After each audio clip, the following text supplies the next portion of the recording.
Good evening ओ sir. यार, अच्छा मेरे पास, अच्छा वही गया क्या? अभी आवाज आ रही सबको? मैंने एयरपॉड्स नहीं लगाए थे। अक्षिका गुड इवनिंग बेटा। Kaushik good evening. Good evening call. Good evening बेटा। हाँ भाई आ जाओ, सब लोग आ जाओ, एक बार स्टार्ट करें फिर। सब लोग तो हो ही, ब्रेक तो हो ही गया तुम्हारा। प्रफुल्ल रतन जय हिंद सर, जय हिंद। फौज में जाने की तैयारी है क्या? ऐसा जरूरी नहीं है, हर इंसान को बोलना चाहिए, है ना, इंडिया में रह रहे हैं, अब इसकी बात है, तुम्हारा कर्तव्य भी बनता है जय हिंद बोलना। चलो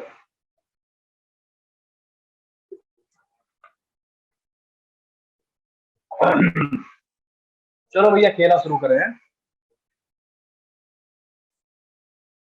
हाँ एक बार मुझे सब लोग क्लियर कर दो कि आप लोगों को मेरी आवाज आ रही है कि नहीं आ रही है। सब लोग बताओ। आ रही। बहुत ही बढ़िया बात है, बहुत ही बढ़िया। ठीक है, बहुत अच्छी बात। कौन सी क्लास चल रही थी आपकी? नॉट सो क्लियर सर, ऐसा नहीं होगा यार। हम तो इस दुनिया का सबसे जहाँ बढ़िया वाईफाई वहां बैठे हुए हैं यार, ऐसा कैसे होता है बताओ? मानोगे नहीं तुम लोग, अफकोर्स मजाक कर रहे हैं, बट सच में यार बताओ।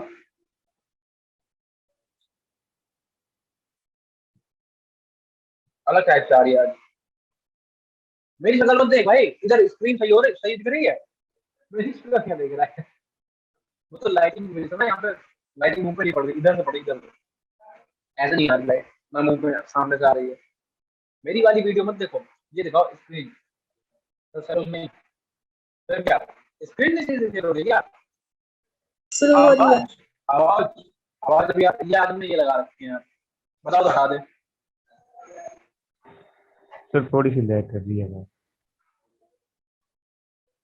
हम पूरी ट्राई करेंगे, टेंशन ना लो, और दिक्कत होगी तो हटा देंगे, ठीक है? अगर दिक्कत होगी बीच में तो हटा देंगे। बीच बीच में थोड़ा खा रहे हैं क्योंकि यार टाइम नहीं मिला क्लास खाने का, कंटिन्यू क्लास में, ठीक है? चलो कोई बात नहीं। देखो तो आज हम लोग पढ़ेंगे नया चैप्टर। लास्ट में क्या करा था? सर लास्ट में क्लास कब न्यूमेरिकल, थी? सैटरडे को थी ना? इलेक्ट्रोकेमिस्ट्री वाई की। हाँ इलेक्ट्रोकेमिस्ट्री के न्यूमेरिकल लगाए थे हम लोगों ने। आप लोगों ने ट्राई करे बेटा? सारे सबसे लग गए थे और ट्राई किए क्वेश्चन? सर क्लास वाले किए थे। क्लास वाले की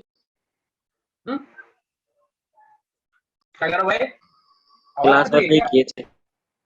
अच्छा लास्ट क्लास में किए थे, नहीं अपने आप ट्राई नहीं किए बेटा? और क्वेश्चन वाले क्वेश्चन समझ में आ गए सबको?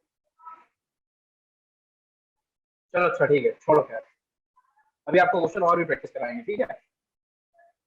चलो आज के चैप्टर में पढ़ेंगे सॉलिड स्टेट। हेडिंग डाल दो जल्दी से। चैप्टर का नाम क्या है? सॉलिड स्टेट चैप्टर है अपने पास, सॉलिड स्टेट, ठीक है? जल्दी से चैप्टर डालो, सॉलिड स्टेट, ठीक।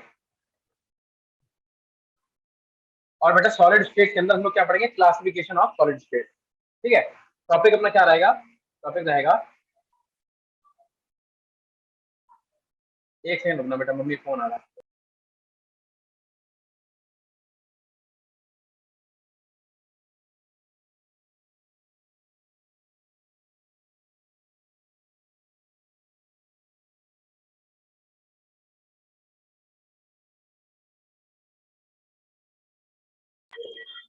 चलो ठीक है, ठीक है। तो आप लोग डालो टॉपिक में क्या लिखोगे? लिखो classification of element, classification of solid, ठीक है? लिखो क्लासिफिकेशन, क्लासिफिकेशन ऑफ सॉलिड। आज हम लोग सॉलिड जो है उनका क्लासिफिकेशन देखेंगे, ठीक है? जल्दी से नोट करो, इतना हो गया? यस। तो पहले हेडिंग डालिए।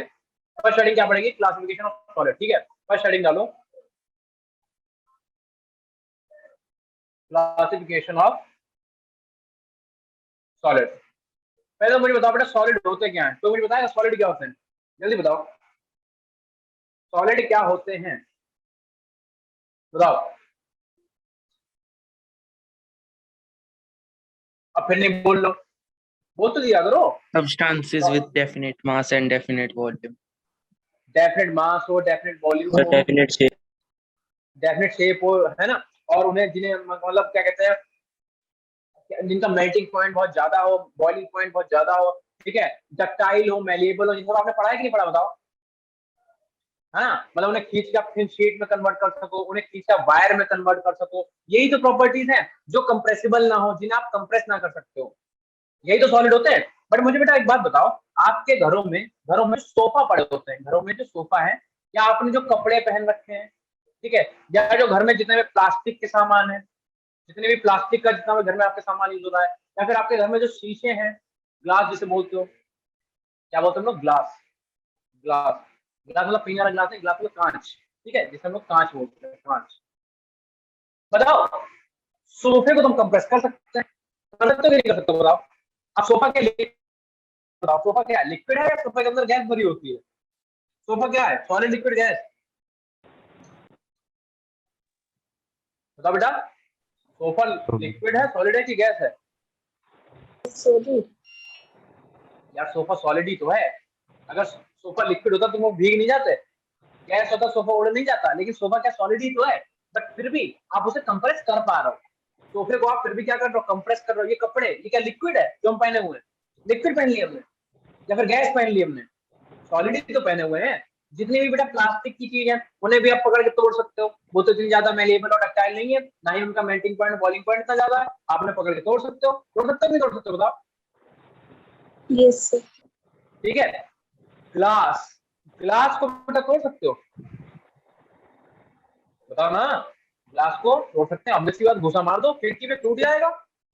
तो वो मतलब कैसा सॉलिड है यार, टूट गया, घुसा मार के तोड़ दे, तो कैसा सॉलिड है फिर भाई? खिड़कियों में गाने, अगर हम कह रहे ग्लास को अगर आप घुसे नहीं, पत्थर से तोड़ो, पत्थर से तो टूटेगा। अब मान लो लोहे का कोई गेट लगा, उस पर पत्थर मारो, टूटेगा क्या गेट? लोहे का गेट पे पत्थर मारो, टूटेगा? नहीं टूटेगा। लेकिन कांच का शीशा है, उस पर पत्थर मारो, बॉल मार दो, टूटेगी कि नहीं टूटेगी, बताओ? कांच टूट जाएगा। तो यार इसका मतलब समझ लो, इसका मतलब ये कुछ तो गड़बड़ है। गड़बड़ क्या है, तो बता सकता क्या गड़बड़ है? या तो हम लोग क्लासिफिकेशन सही नहीं पढ़ रहे हैं, और या तो हम लोगों को पूरी बात पता नहीं है। तो बता देते हैं, ना तो हम लोगों को पूरी बात पता है, ना ही हम लोग क्लासिफिकेशन सही पढ़ रहे हैं। बेटा जो सॉलिड होते हैं वो दो टाइप के होते हैं, एक होता है आपके पास क्रिस्टलाइन सॉलिड, क्रिस्टलाइन सॉलिड। दूसरे आपके पास होता है amorphous solid, crystalline solid and amorphous solid. ठीक है, अब बताओ, किसी को पता है कि क्रिस्टलाइन सॉलिड क्या होते हैं, किसी को पता है कि एमॉर्फस सॉलिड क्या होते हैं? क्या आप लोगों को ये वर्ड मालूम है, इनका क्या मीनिंग होता है? बेटा बता दो, कोई जिसे पता हो, किसी को पता है? Sir, in crystalline there is definite arrangement of atoms. आपको पता है, जो क्रिस्टलाइन सॉलिड का मतलब ये होता है बेटा, जो एक तुम्हें पता है, क्रिस्टलाइन सॉलिड को ही हम लोग ट्रू सॉलिड बोलते हैं। ठीक है, जो क्रिस्टलाइन सॉलिड होते हैं उन्हीं को हम लोग ट्रू सॉलिड के नाम से भी जानते हैं। या तो आप इन्हें क्रिस्टलाइन सॉलिड बोल दो, या तो आप इन्हें ट्रू सॉलिड बोल दो। Crystalline solid, true solid, actual में जो सॉलिड है वो तो बेटा यही है। ठीक है, जो एमॉर्फस सॉलिड है वो क्या है? क्या वो सॉलिड नहीं है? वो सॉलिड है, लेकिन वो सॉलिड का एक अलग सा एक क्लासिफिकेशन है, एक अलग वेराइटी है, समझ गए? हम लोगों के तो जो चैप्टर है उसमें तो यही है, हम लोगों को तो 100% यही पढ़ना है। ठीक है, लेकिन बात ये आती है कि अगर हमें ये नहीं भी पढ़ना है तो एटलीस्ट हमें पता तो हो कि ये है क्या। एमॉर्फस सॉलिड वो होते हैं जिनमें अरेंजमेंट जो होता है वो एक जैसा नहीं होता है, कुछ देर तक सीधा रहेगा, फिर उल्टा अरेंजमेंट, फिर सीधा अरेंजमेंट, फिर उल्टा अरेंजमेंट। ये आइटम की बात कर रहे हैं। ठीक है, अरेंजमेंट जो है एक जैसा नहीं होता, रेगुलर अरेंजमेंट नहीं होता है। ठीक है, जबकि क्रिस्टलाइन सॉलिड जो होते हैं उनका अरेंजमेंट जो है रेगुलर होता है।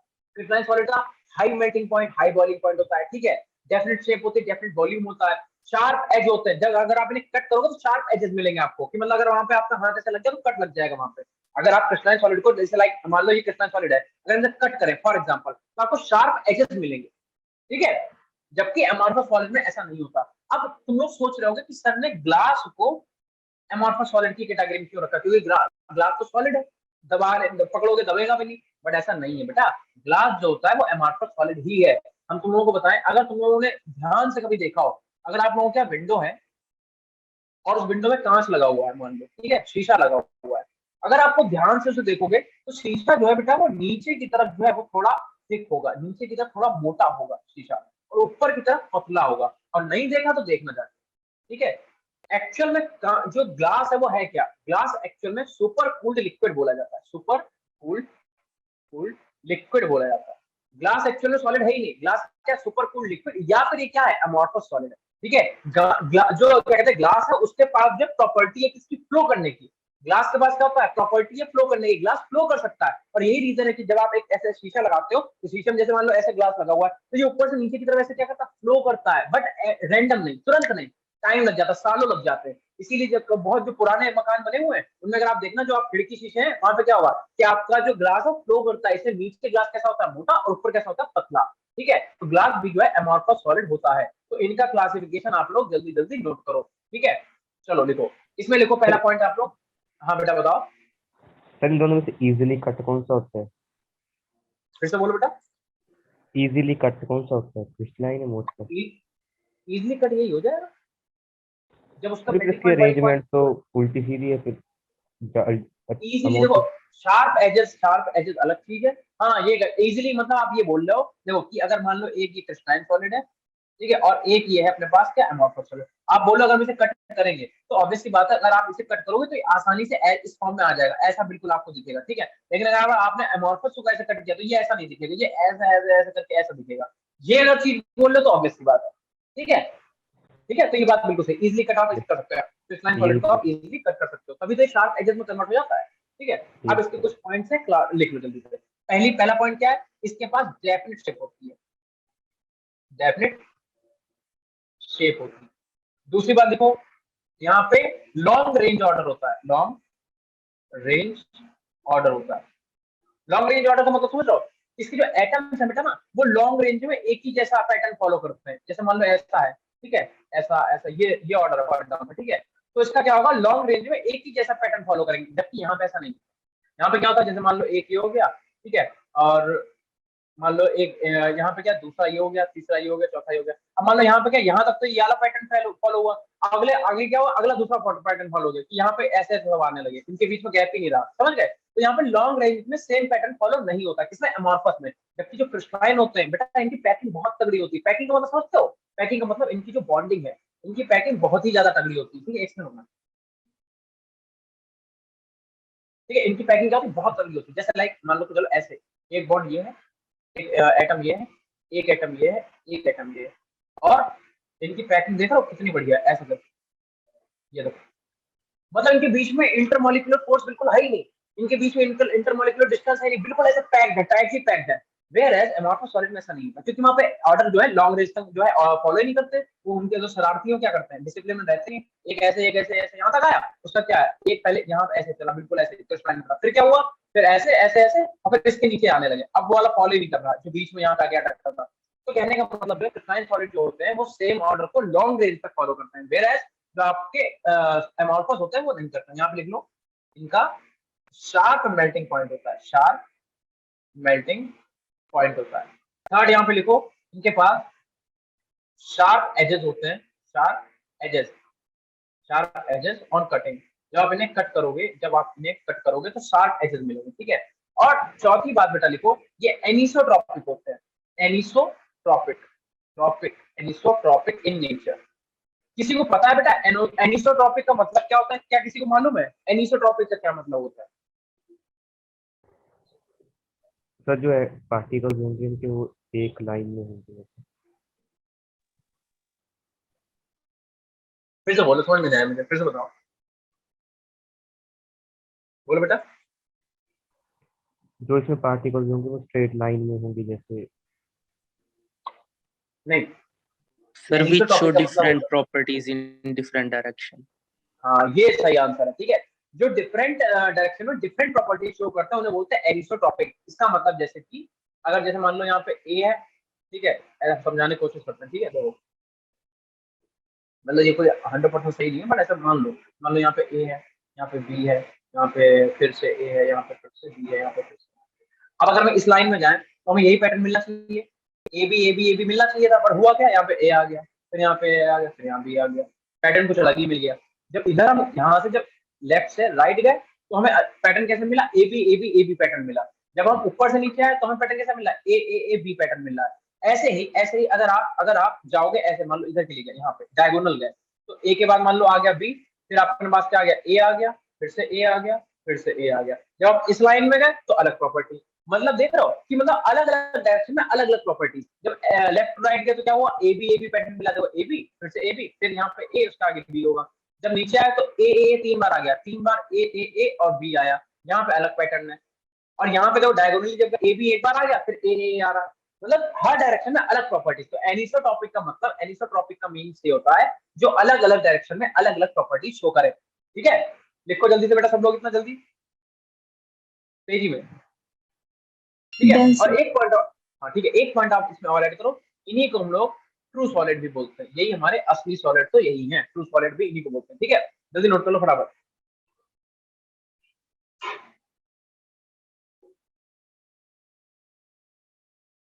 ठीक है बेटा, Yes, sir. हाँ, एक बार हो जाए तो बता दो। ठीक है, इसमें लिखो इनके पास इरेगुलर शेप होती है, पहली बात तो इरेगुलर शेप होती है इनकी। दूसरी बात, इरेगुलर शेप के साथ क्या क्या होता है, शॉर्ट रेंज ऑर्डर फॉलो करते हैं। ठीक है, बताइए चुके हम आपको, लिख लो शॉर्ट रेंज ऑर्डर को फॉलो करते हैं, शॉर्ट रेंज ऑर्डर फॉलो करते हैं। ठीक है, तीसरा आप लिखो, लिखो melt over a long range of temperature. मतलब समझे, मतलब बात ये, इनका शार्प मेल्टिंग पॉइंट है। शार्प मतलब अगर मान लो कोई क्रिस्टल आपके पास है, तो अगर उसका 800 कैलोरी या फिर 800 डिग्री सेल्सियस मान लो टेम्परेचर है, 800 डिग्री सेल्सियस, तो वो तब तक नहीं मेल्ट होगा जब तक टेम्परेचर आप 800 डिग्री सेल्सियस नहीं कर देते। 800 डिग्री मतलब कहने का मतलब ये है कि जब तक आपको 800 डिग्री सेल्सियस टेम्परेचर मेंटेन रखना पड़ेगा, तभी जाके वो क्या होगा, मेल्ट होगा। वेयर इसमें अमोर्फस सॉलिड में ऐसा कुछ भी नहीं होता, इसमें ऐसा कुछ नहीं होता। मेल्ट ओवर लॉन्ग रेंज मतलब इसमें क्या है कि अगर मान लो कि तुमने मान लो इसका रेंज क्या था, 800 था, 800 पे तुमने मेल्ट करा, हो सकता है कि अब जाके पूरा जाके 1000 पे जाके हो, या उससे भी आगे बढ़ जाए, या उससे कम हो जाए, इसमें कुछ फिक्स नहीं है। ठीक है, लॉन्ग रेंज होती है, ज्यादा ही होगा कम नहीं होगा, ध्यान रखना। ठीक है, चलो करते रहो नोट फटाफट। कुछ थ्योरी वाली बात है, उसका चैप्टर बहुत अच्छा है ये। ठीक है, 3 डायमेंशनल चैप्टर है, आपको आपको इमेजिन करनी पड़ेंगी चीजें इसमें। ठीक है, अभी बताएंगे। चौथा पॉइंट लिखो बेटा, देखो irregular edges on cutting, irregular edges on cutting. ठीक है, फिफ्थ पॉइंट लिखो बेटा, isotropic in nature, isotropic in sir nature. जैसे आपने बताया कि आइसोट्रोपिक है नेचर में, तो सेम टेम्परेचर, एक ही कांस्टेंट टेम्परेचर पर ये मेल्ट हो जाना चाहिए, पर आपने कहा कि 800 मतलब 800 बोलिए ना, 800 से भी ऊपर मेल्ट हो जाएगा। नहीं नहीं, तो उसकी कोई, वही तो बता रहा है कि उसका पैटर्न नहीं फॉलो करते उससे। मतलब इधर यहाँ पे मान लो ए बी पैटर्न करा, ए बी, ठीक है, या ए बी करा, इधर गए तो A B B B B ऐसा पैटर्न कर लिया, इधर ए बी कर लिया, तो उनका जो पैटर्न नहीं फॉलो नहीं, तो आप उनका मेल्टिंग पॉइंट किस बेस पे बता सकते हो? क्या पता जो एक डायरेक्शन है उसमें मेल्टिंग पॉइंट अलग है, दूसरी डायरेक्शन मेल्टिंग पॉइंट अलग है, तीसरी डायरेक्शन मेल्टिंग पॉइंट अलग है, तभी तो आप मतलब नहीं बता सकते इस चीज को। ठीक है, तो ये आइसोट्रॉपिक इन नेचर होते हैं, इतना नोट कर लो। ठीक, जल्दी से। और इन्हें और हम लोग किस नाम से जान सकते हैं, ध्यान रखना, इन्हें हम लोग स्यूडो सॉलिड भी बोलते हैं। ठीक है, इन्हें लोग क्या बोलते हैं, स्यूडो सॉलिड, स्यूडो सॉलिड भी बोलते हैं। या फिर हम लोग इन्हें क्या बोलते हैं, इन्हें हम लोग बोलते हैं सुपर कूल लिक्विड। ठीक है, एग्जाम्पल बेटा लिख लो। ठीक है, ग्लास। ठीक है, इसका एग्जाम्पल कुछ भी लिख लो, NaCl लिख लो, NaCl लिख लो, CaCl2 लिख लो। ठीक है, जितने क्रिस्टलाइन सॉलिड होते हैं NaCl लिख लो और CaCl2 लिख लो। ठीक है, इतना नोट करो जल्दी से, जल्दी बेटा नोट Done. करके बताओ मुझे। ठीक है, चलें क्या, नेक्स्ट पेज चले बेटा। एक ही दो Yes. बच्चे बोलते हैं भाई, बहुत गलत बात है, इतना बड़ा भी। अच्छा चलो ठीक है, अब हेडिंग डालो, क्लासिफिकेशन ऑफ क्रिस्टलाइन सॉलिड में हेडिंग सेम रहेगी है, हेडिंग क्या पड़ेगी अपने पास, या फिर ऐसा करो हेडिंग, क्योंकि देखो एमॉर्फस तो पढ़नी, हाँ ठीक है, तो आप हेडिंग डालो क्लासिफिकेशन ऑफ क्रिस्टलाइन सॉलिड। अब जिस सॉलिड को पढ़ना है उसका क्लासिफिकेशन देख लेते हैं। ठीक है, क्लासिफिकेशन ऑफ क्रिस्टलाइन सॉलिड, हम लोग क्लासिफिकेशन करेंगे क्रिस्टलाइन सॉलिड का। ठीक है, पहली बात मॉलिक्यूलर सॉलिड, क्रिस्टलाइन सॉलिड कितने टाइप के होते हैं, पहला होता है मॉलिक्यूलर सॉलिड, मॉलिक्यूलर, ठीक से लिखो साफ साफ, पहला लिखो मॉलिक्यूलर सॉलिड। ठीक है, दूसरा लिखो आयनिक सॉलिड, आयनिक सॉलिड, तीसरा लिखो बेटा मेटालिक सॉलिड, चौथा लिखो कोवेलेंट सॉलिड। ठीक है, तो जो आपके क्रिस्टलाइन सॉलिड होते हैं वो 4 तरीके के होते हैं। कौन कौन सा? मॉलिक्यूलर, आयनिक, मेटेलिक और कोवेलेंट सॉलिड। ठीक है, जल्दी जल्दी नोट कर लो फटाफट। ठीक है, अब अगर आपसे बोला जाए कि मॉलिक्यूलर सॉलिड कितने टाइप का, तो ध्यान रखना मॉलिक्यूलर सॉलिड भी 3 टाइप का डिवाइड करा दिया। एक आपको कौन सा हो गया? Non polar, non polar. दूसरा कौन सा होता है आपका? पोलर। ये थोड़ा सा सही से लिखना, ठीक है। दूसरा होता है पोलर, और तीसरा आपके पास क्या होता है? Hydrogen bond, hydrogen bonded. ठीक है, तो मॉलिक्यूलर सॉलिड जो होता है वो 3 टाइप के होते हैं, नॉन पोलर, एक पोलर और एक हाइड्रोजन बॉन्डेड। अब मेरी बात सुनो, जो आपका नॉन पोलर का मतलब जिसमें पोल्स ना हो, जैसे ए और बी के बीच कोई चार्ज ही नहीं, समझ रहे हो? इनके बीच पोल्स जैसे पॉजिटिव निगेटिव ऐसा कुछ नहीं है। अगर ऐसा कुछ नहीं है तो क्या? Non polar. अगर ऐसा है पॉजिटिव और निगेटिव 2 पोल है अलग अलग, तो इन्हें क्या बोलेंगे? पोलर बोलेंगे। और हाइड्रोजन बॉन्ड मतलब जिसमें हाइड्रोजन बॉन्डिंग हो, समझ गए? तो ऑब्वियस सी बात है, अगर आपसे पूछे कि नॉन पोलर में और पोलर में मेल्टिंग पॉइंट ज्यादा किसका होगा, थोड़ा दिमाग का थोड़ा यूज करो, बताओ पोलर और नॉन पोलर में मेल्टिंग पॉइंट ज्यादा किसका होगा? बताओ। पोलर। पोलर। क्यों? देखो सीधा सा रीजन है भाई, हम कह रहे हैं एक मॉलिक्यूल ऐसा है जिसपे कोई भी चार्जेस नहीं है, एक मॉलिक्यूल ऐसा है जिसपे चार्जेस हैं। अगर इसके ऊपर पॉजिटिव इसके ऊपर निगेटिव, तो इनके बीच में बेटा फोर्स ऑफ अट्रैक्शन तो अच्छा हो रहा होगा ना। अब फोर्स ऑफ अट्रैक्शन अगर अच्छा है तो उसे आप तोड़ नहीं सकते आसानी से। बोलो कैसे तोड़ोगे? तो तोड़ने के लिए ज्यादा एनर्जी देनी पड़ेगी, ज्यादा एनर्जी का मतलब मेल्टिंग पॉइंट ज्यादा, समझ गए? ठीक, इतना नोट करो जल्दी से फटाफट। हो गया नोट? हो गया? Yes sir. सब लोग बोल दिया करो, ठीक है। अब हेडिंग डालो मॉलिक्यूलर सॉलिड। अब आप हेडिंग डालो मॉलिक्यूलर सॉलिड। जो पहला टाइप है उसे पढ़ते हैं, मॉलिक्यूलर सॉलिड। ठीक है, तो ध्यान रखना मॉलिक्यूलर सॉलिड में क्या होता है, कितने टाइप के होते हैं? मॉलिक्यूलर सॉलिड होता है, पहला तो होता है नॉन पोलर। पहला होता है अपने पास नॉन पोलर, नॉन पोलर। दूसरा कौन सा होता है बेटा? पोलर। और तीसरा अपने पास कौन सा होता है बताओ? Hydrogen bonded, hydrogen bonded. साथ में नोट्स बनाना, नोट्स अच्छे बनाना, देखो पहले बताते रहे, ठीक है। देखो जो आपके नॉन पोलर होते हैं वो कैसे होते हैं बताओ? सॉफ्ट होंगे, ऑब्वियसली बात है, जब उन पर चार्ज ही नहीं है, उन पर कोई फोर्स ऑफ अट्रैक्शन इतना ज्यादा है ही नहीं, कैसे होंगे? सॉफ्ट होंगे। ठीक है, दूसरी बात कैसे होते हैं? इंसुलेटर होते हैं, इंसुलेटर, इंसुलेटर। ठीक है, तीसरी बात लिख लो, very very low melting point, very low melting. ठीक है, पहला क्या? सॉफ्ट होते हैं, दूसरा इंसुलेटर की तरह वर्क करते हैं क्योंकि सॉफ्ट है और चार्जेस तो है ही। अब देखो इनके पास ए पॉजिटिव बी निगेटिव ऐसा तो कुछ है ही नहीं, तो जब ऐसा है नहीं तो क्या होगा? चार्जेस ही नहीं है तो क्या होगा? सॉफ्ट होंगे, ऑब्वियस की बात है। इंसुलेटर की तरह वर्क करेंगे, जब भैया चार्ज नहीं फ्लो करेगा तो इंसुलेटर तो होगा और वेरी लो मेल्टिंग पॉइंट होगा। ठीक है, और इसके अंदर क्या होगा? लंडन डिस्पर्जन फोर्स पाए जाते हैं। ठीक है, लंडन डिस्पर्जन फोर्सेस पाए जाते हैं, 11th में आप पढ़ चुके हो। ठीक है, और इसका एग्जांपल लिख लो। एग्जांपल अपने पास क्या है? अपने पास है I2, CO2 और CCl। ये कुछ आपके नॉन पोलर सॉलिड का एग्जांपल। ठीक है, अब इन डालो पोलर, जल्दी पहले नॉन पोलर नोट कर लो जल्दी से। नॉन पोलर नोट करो, मैं 1 मिनट में बताया।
ठीक है, अब आप लिखो पोलर में, इसे थोड़ा सही कर लेना। ठीक है, यहाँ पे लिखो पोलर, इसका कलर वही रहना, कंफ्यूज हो जाओगे। ठीक है, इसे थोड़ा ऐसा कर लिया करो ताकि ऐसा लगे कि हाँ भाई हेडिंग। ठीक है, नोट जितने अच्छे बनाओगे उतना ही बढ़िया रहेगा। ठीक है। पोलर बताओ कैसे होंगे, बता सकता कोई? देखो बेटा, हाइड्रोजन बॉन्डेड मतलब हाइड्रोजन बॉन्डिंग स्ट्रॉन्ग बॉन्डिंग मानी जाती है, ठीक है, तो वहां पे जो है बहुत ही ज्यादा होगा मेल्टिंग पॉइंट। पोलर जो होंगे वो भी आपके सॉफ्ट होंगे, बट एज कम्पेयर टू अगर हम बात करें कंपेरिजन की, तो भैया नॉन पोलर से तो हार्ड ही होंगे, ठीक है, नॉन पोलर से हार्ड होंगे, बट नॉर्मली ये भी क्या देखे गए, सॉफ्ट ही पाए गए, ठीक है, ये भी सॉफ्ट पाए गए। दूसरी बात, ये भी इंसुलेटर की तरह वर्क करते हैं, इनमें चार्ज होता है बट फिर भी ये इंसुलेटर की तरह ही वर्क करते हैं एट सम टाइम, ठीक है। और मेल्टिंग पॉइंट इनका भी कैसा होता है, लो होता है, लो मेल्टिंग पॉइंट। देखो यहाँ पे क्या लिखा है, यहाँ पे लिखा वेरी लो और यहाँ पे क्या है, लो, ठीक है, पोलर है बट इतना ज्यादा इसमें नहीं होता, ठीक है। और आप एक पॉइंट लिख लो, इसके अंदर फोर्स कौन से पाए जाते हैं, dipole dipole dipole dipole interaction पाया जाता है, ठीक है। ये सब आप लोग पढ़ चुके हो, नहीं पढ़ा तो मुझे बोलना, मैं सबसे बोल के हम आपकी क्लास एक लगवा के करा देंगे, अगर कोई भी टॉपिक आपको सीखा है, ठीक है, क्योंकि हम लोगों का टारगेट है कि आप लोगों को सिलेबस कम से कम तुम दो बार करा ही दो, ठीक है। पोलर में क्या हो जाएगा, एग्जांपल लिख लो HCl और SO2, ठीक है, नोट करो फटाफट। अब लिखो हाइड्रोजन बॉन्डिंग में, हाइड्रोजन बॉन्डिंग लिखो, हार्ड होंगे भाई, ठीक है, क्यों, क्योंकि इनमें हाइड्रोजन बॉन्डिंग क्या होती है, स्ट्रॉन्ग। हाइड्रोजन बॉन्डिंग होती क्या, बता दो यार, तुम लोग कई बार बता चुके हैं, हाइड्रोजन बॉन्डिंग क्या होती है बेटा, बता दो कोई लोग, तो भी बता दो, तो बोलते नहीं यार, बहुत दिल बात है, बोल दे भाई। Bond तो between hydrogen hydrogen and highly electronegative element. बिल्कुल सही, बिल्कुल सही, ठीक है। देखो हमने तुम लोगों को एक ट्रिक लिखवाई थी, याद है तुम्हें, याद हो, फोन याद है, यस हमने कहा था अगर हाइड्रोजन कभी भी इन एलिमेंट्स के बीच में आ गया तो बेटा वो हाइड्रोजन बॉन्डिंग करेगा। अगर हाइड्रोजन कभी F के बीच में आ गया, दो F के बीच में आ गया तो हाइड्रोजन बॉन्डिंग करेगा। अगर दो ऑक्सीजन के बीच में आ गया तब हाइड्रोजन बॉन्डिंग करेगा। अगर दो नाइट्रोजन के बीच में आ गया तो करेगा। अगर एक फ्लोरीन, ठीक है, और एक नाइट्रोजन के बीच में आ गया तब भी करेगा। एक ऑक्सीजन एक फ्लोरीन के बीच में आ गया तब भी करेगा, ठीक है। तो अगर हाइड्रोजन कभी भी इन इलेक्ट्रोनेगेटिव एलिमेंट के बीच में आया तो हाइड्रोजन बॉन्डिंग का फॉर्मेशन करेगा, ठीक है। तो फोन, फोन याद रखो, ट्रिक क्या है अपने पास, ट्रिक है फोन, बार बार बताते हैं तो बार बार लिखा करो, ठीक है, बार बार याद करो, ठीक है, ट्रिक है फोन। इस चीज की ट्रिक है, ये है हाइड्रोजन बॉन्डिंग, ठीक है, करो इतना जल्दी से, ठीक। अब ऐसा देखा गया कि जो हाइड्रोजन बॉन्डेड मॉलिक्यूलर सॉलिड थे वो भी इंसुलेटर ही मिले, वो भी कैसे थे, इंसुलेटर, ठीक है। देखा सबने इतना, Yes, sir. देखो अगला पॉइंट लिखो, इनका भी बेटा लो मेल्टिंग पॉइंट है, ठीक है, लो मेल्टिंग पॉइंट, ठीक है, ये इरेगुलरिटी है, ठीक है, लो मेल्टिंग पॉइंट, ठीक है। देखो हम आपको बहुत ज्यादा थ्योरी नहीं लिखवा रहे, हम आपको इंपॉर्टेंट चीज लिखवा रहे हैं, ठीक है, कोई भी ऐसी फालतू बात नहीं, मतलब आप देखो आपको याद हो जाए छुट्टियों में, फालतू थ्योरी लिख के थ्योरी के नंबर तो मिलने नहीं है, ठीक है। और उसके बाद इनके अंदर क्या पाया गया, इनके अंदर हाइड्रोजन बॉन्डिंग पाई गई, इनके अंदर हाइड्रोजन हाइड्रोजन बॉन्डिंग पाई गई, ठीक है। और एग्जांपल की अगर बात करें तो क्या होता है, H2O, कौन सी H2O, आइस। तो अगर आपका ये तो क्वेश्चन पूछा गया बेटा, ठीक है, अगर आपसे पूछा जाए जो आइस है आपकी आइस, ठीक है, वो कौन से सॉलिड का एग्जांपल है, तो ध्यान रखना वो हाइड्रोजन बॉन्डिंग मॉलिक्यूलर जो तुम्हारा सॉलिड होता है उसका एग्जांपल है, ठीक है। आइस, बर्फ की बात कर रहे हैं, ठीक है, तो तुम्हारा बर्फ है वो क्या है, तो मॉलिक्यूलर सॉलिड है, किसका एग्जांपल है, हाइड्रोजन बॉन्डेड मॉलिक्यूलर सॉलिड का। जल्दी से नोट करो इतना, Done, एक बार हो sir. जाए तो बता देना, Done, sir. ठीक है, ठीक है, ठीक है।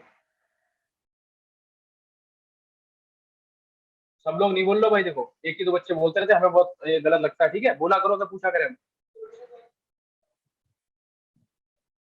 25, ठीक है,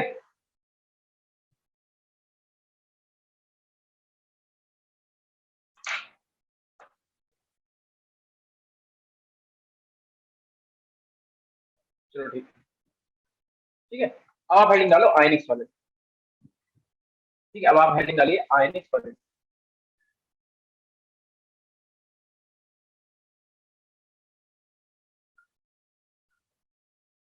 आयनिक सॉलिड, ठीक है। पता है किसी को आयनिक सॉलिड क्या होता है बेटा, बता दो, लिखो इसमें पॉइंट लिखो, आयनिक सॉलिड क्या होते हैं, जो आपके हार्ड हो एंड ब्रिटल हो, ठीक है। मतलब आयनिक सॉलिड क्या होता है, जैसे NaCl का आपने स्ट्रक्चर देखा है, किसी ने NaCl का स्ट्रक्चर देखा है बेटा, कभी आप लोगों ने NaCl का स्ट्रक्चर अपने बुक्स वगैरह में कहीं देखा है, बताओ। यस अच्छा, हम बताते हैं, देखो NaCl की स्ट्रक्चर बताते हैं। पूरी तो बना पाना थोड़ा सा इतने कम टाइम में मतलब पॉसिबल नहीं है, बट देखो जितनी बना सकते हो उतनी बना। तो पहले आप क्या करो, एक बॉक्स बना, ठीक है, ड्रॉ करने को नहीं आती, बस आपको दिखाना चाह रहा हूँ, ठीक है। तो एक ऐसे आप करो बॉक्स। अब आपको क्या करना है, जैसे मिला दो, ऐसे मिला दो, ठीक है। अब आपको ज्योमेट्री दिखा रहे हैं, देखो कितनी हार्ड ज्योमेट्री होती है, ठीक है। ये हो गया। अब आपको क्या करना है, इसे मिला दो, ठीक है, पीछे वाले को यहाँ पे मिला दो, ऐसे आगे वाले को इससे मिला के यहाँ पे ऐसे मिला दो, ठीक है। ऐसे ही इसे फिर इससे मिलाओ, ठीक है, ऐसे यहाँ पे मिला दो, ऐसे इससे मिला दो, और इसे यहाँ पे ऐसे, ठीक है। फिर क्या करना होता है हम लोगों को, यहाँ पे हम लोगों को एटम सेट करने होते हैं, ठीक है। अब बताते हैं, देखो इससे हटाओ, इससे हटाओ, इससे हटाओ, यहाँ हटाओ, ये हटाओ, ये हटाओ, ये ये ये वाला, ठीक है। ऐसे यहाँ पे यहाँ पे यहाँ पे यहाँ पे यहाँ पर यहाँ पे, ठीक है। देखो इसमें क्या होता है, जैसे मान लो यहाँ पे क्या है आपका Na, यहाँ पे Cl है, फिर यहाँ पे Na, फिर यहाँ पे Cl है, फिर यहाँ पे क्या आ जाएगा, Na आ जाएगा, यहाँ पे फिर से Cl आ जाएगा, यहाँ पे फिर Cl आ जाएगा, यहाँ पे फिर Na आ जाएगा, फिर से Cl आएगा, फिर यहाँ पे Na आ जाएगा। इस तरीके से स्ट्रक्चर होती है। तो ये ज्योमेट्री इतनी हार्ड होती है बेटा, इतनी हार्ड होती है, इसे आप ब्रेक कर पाना थोड़ा मुश्किल होता है, इसलिए आपको एनर्जी ज्यादा देनी पड़ती है NaCl, ठीक है, समझ गए। ध्यान रखना, इस टाइप की ज्योमेट्री होती है NaCl की। पूरी स्ट्रक्चर अगर आपको देखना है एनसीईआरटी बुक खोलो, उसमें लिखी हुई है, ठीक है। अब बात ये, मेरा क्वेश्चन सुनो, आवाज आ रही है आप लोगों को? Yes, sir. बैठो, चलिए। देखो अगर हम आपसे पूछ रहे हैं कि बताओ आपके पास सॉलिड NaCl है, जो कि हमने अभी आपको बना के दिखा दिया, और एक आपके पास एक्वस NaCl है, एक आपके पास सॉलिड NaCl है और एक आपके पास एक्वस NaCl है। बताओ दोनों में से कौन इलेक्ट्रिसिटी कंडक्ट करेगा? एक्वस। तो एक बार ये माइक जो है हटा ही देते हैं, क्योंकि ये बोल रहा है बार बार।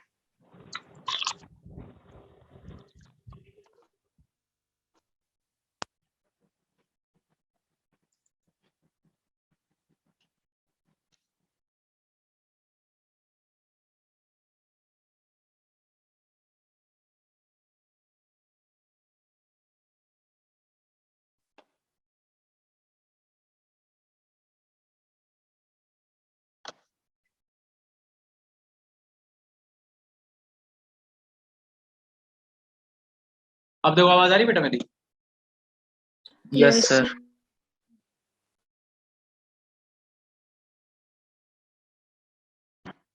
आवाज आ रही बेटा आपको?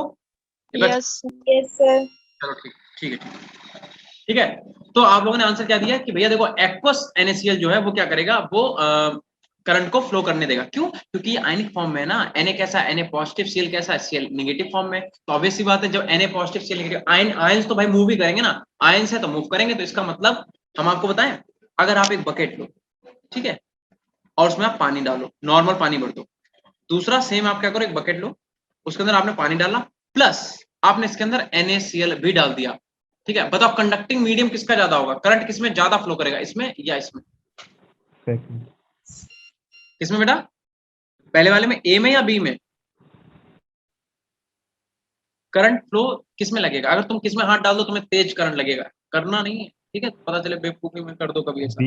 सिर्फ एक समझाने का मैं खड़ा था, बी। क्यों? क्योंकि देखो बी में एक तो भैया बात सुनो, बी में नंबर ऑफ आयंस ज्यादा हो गए ना। एक तो H2O है, तो H2O तो already H positive OH negative में, प्लस उसमें NaCl भी डाल दिया तो Na पॉजिटिव और Cl नेगेटिव भी है। तो यहाँ पे नंबर ऑफ आयंस ज्यादा हो गए, नंबर ऑफ आयंस ज्यादा क्या होगा, तो आसानी से क्या होगा, करंट जो है फ्लो करेगा और ज्यादा करंट फ्लो करेगा। तो अगर तुमने कभी एक बाल्टी में नमक भर दिया, ठीक है, और नमक भर के अगर तुमने क्या करा, उसमें तुमने हाथ डाला, तो तुम्हें बहुत झटका लगेगा, तेज वाला, समझे?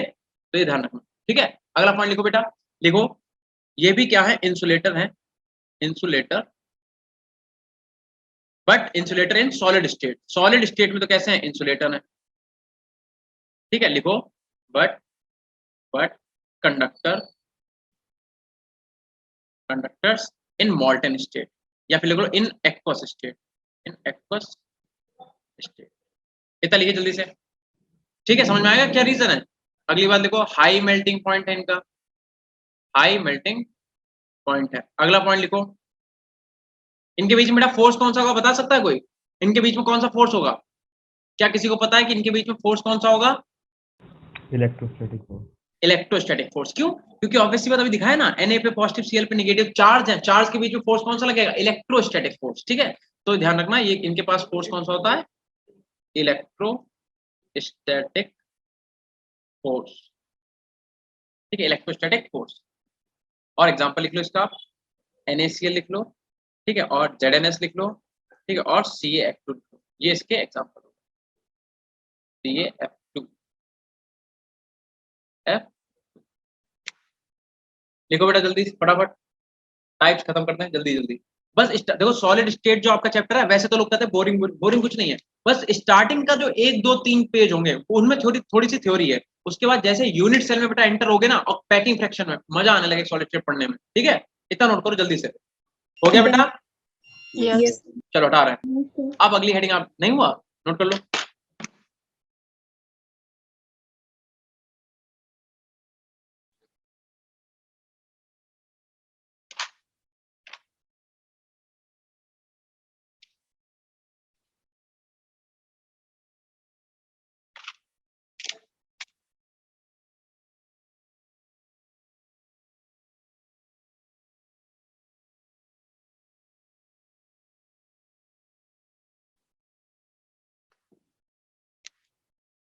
ठीक है, चलो नेक्स्ट स्लाइड पे जा जाओ।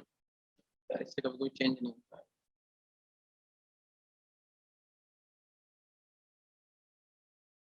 चलो ठीक, अब आप हेडिंग डालो मेटेलिक सॉलिड। ठीक है, इसके बाद कोवेलेंट, बस क्लासिफिकेशन खत्म हो जाएगा। अब हेडिंग डालो आप मेटेलिक, मेटेलिक सॉलिड। कभी सॉलिड स्टेट बेटा एनसीईआरटी की बुक से तो पढ़ने मत बैठ जाना, इतनी फालतू की थ्योरी लिखी है ना, अपने आप ही बोर होकर रख दोगे, आप पढ़ोगे ही नहीं। ठीक है, तो इसलिए जो आपको नोट्स लिखवाए वेरी शॉर्ट नोट्स हैं और बहुत ही ज्यादा आपके लिए यूजफुल है, उन्हीं को आप लिखें। ठीक है, इसमें लिखो मेटेलिक सॉलिड क्या होते हैं बेटा? देखो हार्ड होते हैं, बट मेलिएबल है, मेलिएबल है और डक्टाइल। क्या मतलब होता है मेलिएबल का, क्या मतलब होता है डक्टाइल का? बेटा बता दो जल्दी से, मेलिएबल का और डक्टाइल का क्या मीनिंग है? लॉन्ग यहाँ पे डबल एल कर लेना। ठीक है, मेलिएबल होता है, ठीक से लिख दे। हाँ बोल, क्या बता रहे बेटा, बताइए। लॉन्ग शीट्स में convert Which can be drawn into sheets or wires. बिल्कुल सही। ठीक है, जिन्हें आप पकड़ के खींच के थिन शीट पे कन्वर्ट कर सकते हो। डक्टाइल का मतलब वायर्स में कन्वर्ट। हाँ, जिन्हें आप वायर में कन्वर्ट कर सकते हो। दूसरी बात, कंडक्टर्स होते हैं, अच्छे कंडक्टर्स होते हैं। ठीक है, लिख लो कंडक्टर्स, या फिर कंडक्टर ना लिखे, लिखो गुड कंडक्टर्स, या कंडक्टर लिख लो, चलो कोई बात। कंडक्टर्स होते हैं। और कोई प्रॉपर्टी बताओ, और प्रॉपर्टी क्या होगी इनकी कि ये हाई मेल्टिंग पॉइंट रखते हैं, हाई मेल्टिंग पॉइंट। और बता सकता कोई इनकी प्रॉपर्टी? sonorous and lustrous। हाँ ठीक है, और इनके पास मेटेलिक बॉन्डिंग होती है बेटा, ध्यान रखना, ऑब्वियस सी बात है, मेटेलिक बॉन्डिंग होती है, मतलब मेटल मेटल बॉन्ड बनाएगा तभी तो उसे मेटेलिक सॉलिड बोलेंगे। ठीक है, एग्जांपल बता सकता है कोई? जैसे Fe का जो क्रिस्टल होगा, कॉपर का जो क्रिस्टल होगा, सिल्वर का जो क्रिस्टल होगा, वो किस में आ जाएगा? मेटेलिक सॉलिड में। ठीक हो फटाफट बेटा, लास्ट एक और बचा कोवेलेंट, सब खत्म कर लें। हो गया note? Yes, Yes. sir. No, और इसके sir. बाद फिर कायदे की, हुआ नहीं हुआ, कर लो।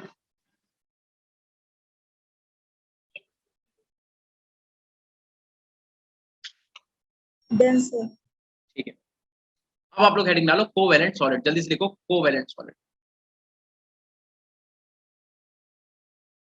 Covalent solid. हेडिंग डालो कोवेलेंट सॉलिड। पता है किसी को कोवेलेंट सॉलिड की क्या प्रॉपर्टीज है बेटा? बता दो। देखो वैसे तो जो तुम्हारे कोवेलेंट सॉलिड है वो हार्ड होते हैं, बट एक एक्सेप्शन है, जो ग्रेफाइट है आपका, ग्रेफाइट, ग्रेफाइट वो एक कोवेलेंट सॉलिड है बट वो सॉफ्ट होता है।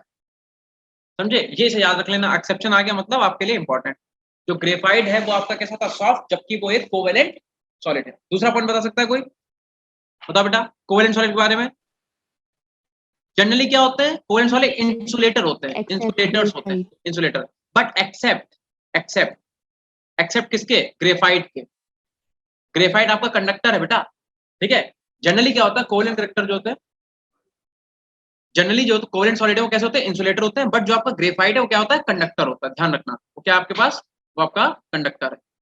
देखो जहां पे एक्सेप्शन आए वही चीज आपके लिए इंपॉर्टेंट है, ध्यान रखना। और एक्सेप्शन जैसी कोई चीज होती नहीं, डिपेंड करता है इनके स्ट्रक्चर की वजह से ऐसा होता है, ठीक है। जनरली क्या होता है, हार्ड होता है बट ग्रेफाइट सॉफ्ट होता है। दूसरी बात, इंसुलेटर होते हैं, लेकिन एक्सेप्शन क्या है, एक्सेप्ट ग्रेफाइट जो है वो क्या है, वो कंडक्टर है, ग्रेफाइट क्या है, कंडक्टर है, ठीक है। समझ में आया? या पूरे ही लिख लो, ग्रेफाइट इज अ कंडक्टर, सही से लिख लो। एक्सेप्शन क्या है, या फिर ऐसे ना लिखो, ऐसे लिख लो, इंसुलेटर होते हैं जनरली, बट देखो बट ग्रेफाइट, इतना शॉर्ट में भी ना लिखो समझ में ही ना आए, but graphite is a conductor, ठीक है। अब इसे नोट कर लो, करो जल्दी से। Very high melting point, high melting point क्या होगा, ज्यादा होगा, very high melting point, melting point क्या होगा, बहुत ही ज्यादा हो, ठीक है। बॉन्डिंग कैसी होगी बेटा इनके बीच में, कैसी बॉन्डिंग होगी, ionic, molecular, metallic, covalent, covalent bonding होगी, ठीक है। जल्दी से नोट करिए क्या होगा, इनके बीच में कोवेलेंट बॉन्डिंग होगी, ठीक है। एग्जाम्पल बता सकता है कोई, क्या मुझे कोई एग्जाम्पल बता सकता है, बता दो बेटा, कोवेलेंट सॉलिड का किसी को एग्जाम्पल पता है? डायमंड। डायमंड, बिल्कुल सही। और बताओ, डायमंड एक एग्जांपल हो गया, दूसरा ग्रेफाइट हो गया, ग्रेफाइट हो गया, तीसरा बता सकता है कोई, बताओ, SiO2, SiO2 हम लोग क्वार्ट्ज बोलते हैं, क्वार्ट्ज पार्ट, ठीक है। इतना नोट करो बहुत तेजी में, ठीक है। बस यहां तक तुम्हारा चैप्टर में थ्योरी थी, जिससे हम लोग जो है आगे आ गए। अगर तुम इस चैप्टर को बोरिंग कहते हो तो बोरिंग बस यहीं तक था, क्योंकि यहाँ पे थोड़ी बहुत थ्योरी पढ़नी पड़ गई, ठीक है। अब चैप्टर इंटरेस्टिंग, अब तुम्हें नई चीजें मिलेंगी, फॉर्मूला मिलेगा, डेरिवेशन मिलेगा, अच्छी चीजें सीखने को मिलेंगी, ठीक है। जल्दी से इतना नोट करो फिर आगे चले, Yes, sir. ठीक है। सब लोग कर लो, फिर बताओ मुझे, Done, sir. ठीक है बेटा। चलो अब आप हेडिंग डालो, क्रिस्टल लैटिस एंड यूनिट्स है, ठीक है। यहां से इंपॉर्टेंट टॉपिक आपका चालू हुआ, लिखो क्रिस्टल लैटिस एंड यूनिट्स है, ठीक है। हेडिंग डाल दीजिए क्रिस्टल लैटिस एंड यूनिट्स, यहां से चैप्टर तुम्हारा बढ़िया चालू। किसी को पता है बेटा क्रिस्टल लैटिस क्या होता है, यूनिट सेल क्या होता है, क्या किसी को मालूम है? देखो, लैटिस का मतलब होता है जाल पूरा, लैटिस का मतलब क्या होता है, एक्चुअल में जाल ही तो होता है। अभी हमने जो NaCl की स्ट्रक्चर बना के दिखाई थी पीछे, तो फिर से एक बार ड्रॉ कर देते हैं, फिर से समझाते हैं, थोड़ा सा अच्छा करके बना के दिखाते हैं। मेरे पास अगर आप टाइम होता तो हम स्लाइड बना के आपको दिखाते हैं। और कल से अगर कल तो हमारी क्लास होगी नहीं, हमारी होगी सैटरडे को होगी ना, नेक्स्ट क्लास में ये आपका 70% तक चैप्टर लिए जाएंगे, और जो मंडे को होगी उसमें खत्म कर देंगे। देखो, तो उसमें क्या स्लाइड बना के कराएंगे, क्योंकि 3 डायमेंशनल होता है, तो आपको थोड़ा 3D अगर दिखेगा तो ज्यादा अच्छा लगेगा। देखो क्या करना है आपको एक्चुअल में, आपको एक्चुअल में बस ये करना है, जैसे मान लो आपने क्या करा, एक क्यूब बनाया, ठीक है। अभी जैसे हमने ड्रॉ किया था बिल्कुल वैसे ड्रॉ कर लो। अब क्या करें, इसे इससे मिला दो, ठीक है, इसे आप क्या करो, इससे मिला दो, इसे इससे, और इस वाले को यहाँ पे 3D में देखना है इसे, ठीक है बेटा। ट्राई करो कि आप 3D में देखो। अब हम क्या कर रहे हैं, ऊपर वाली लाइन को इसे मिला रहे हैं, इसे इससे मिला दिया, इसे मिला दिया मैंने नीचे वाली लाइन से, यहाँ पे मिला दिया, और इसे मिला दिया बेटा मैंने, ठीक है। इतनी बात क्लियर हुई। अब क्या करना है, अब इस वाली लाइन को मिला दो, इसे इससे मिला दो, ठीक है, और आगे वाली को आगे वाली लाइन से मिला दो, पीछे वाली को पीछे वाली लाइन से मिला दिया, और इसे इस थोड़ा बैक कर दो यहाँ से, और इसे मिला दिया, ठीक है। अगर आप इसे 3D में देखना चाहो तो आपको एक अलग सा ऐसा क्यूब अलग सा दिख रहा होगा, ऐसा करके आप, ठीक है, ऐसे कई सारे क्यूब दिख रहे होंगे। अगर इसे उठा के आप फिट करें, हो जाएगा कि नहीं हो जाएगा बताओ? एक ऐसे नीचे फिट हो जाएगा, एक ऐसे यहाँ फिट हो जाएगा, एक ऐसे पीछे हो जाएगा, एक इसके ऊपर हो जाएगा, एक ये हो जाएगा। ये क्यूब ही तो आपको अलग अलग दिख रहे होंगे। तो अगर ये एक सिंपल क्यूब है तो इसी को हम लोग क्या बोलते हैं, इसी को हम लोग बोलते हैं यूनिट सेल, इसे हम लोग क्या बोलते हैं, एक यूनिट सेल। अगर आप इसी को रिपीट करते चले गए, अगर आप इसी को रिपीट करते हुए चले गए, इसी को हम लोग बोलते हैं क्रिस्टल लैटिस। तो ये अपने पास एग्जाम्पल किसका है, ये एग्जाम्पल अपने पास क्रिस्टल लैटिस का, क्रिस्टल लैटिस का, ठीक है। और ये जो एग्जांपल है किसका, ये आपका यूनिट सेल का एग्जांपल, यूनिट सेल का एग्जांपल। मतलब ये किसी एक टाइप का पैटर्न, जैसे मान लो ये कोई पैटर्न है और इसी को हम रिपीट करते चले जाएं, बनाते चले जाएं, ऐसे बढ़ाते चले जाएं आगे, ठीक है। तो एक पैटर्न जो एक सेल है उसे क्या बोलेंगे, यूनिट सेल, और उसी को आप बढ़ाते रिपीट करते जाओ तो जो बन के आएगा उसे बोलते हैं क्रिस्टल लैटिस, ठीक है। इसे हम फिर से बना देते हैं, आप बना ही लो इसे, ठीक है। तो थोड़ा आपको एक माइंड में रहेगा कि हाँ भाई किसकी बात कर रहे थे हम लोग। ठीक है, ठीक है, देखो साफ साफ बनाते हैं, आप इसे बना लो, ड्रॉ कर लो अगर कर सकते हो तो।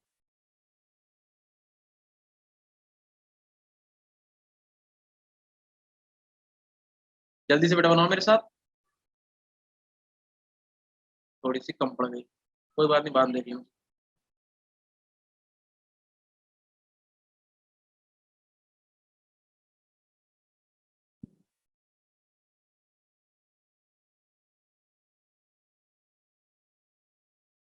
ये इससे जोड़ो, ये हमने क्या करा है, क्यूब बना लिया। ठीक है, अब हम अलग कलर से बनाते हैं। ठीक है, आपको क्या करना है, इस वाले को इससे जोड़ दो। ठीक है, इसे नीचे यहाँ पे, सब लोग ड्रॉ कर लो बेटा साथ में, नहीं तो एकदम पूरा बन जाए तो नहीं बना पाओ, इतना बनाओ पहले फटाफट। फिर क्या करना है, इस वाले को हम लोग क्या करेंगे, पीछे से मिला दें। ठीक है, और इस वाले को यहाँ आगे से ऐसे, और इसे हम क्या करेंगे, यहाँ पे मिला के इसे इधर से मिला दें।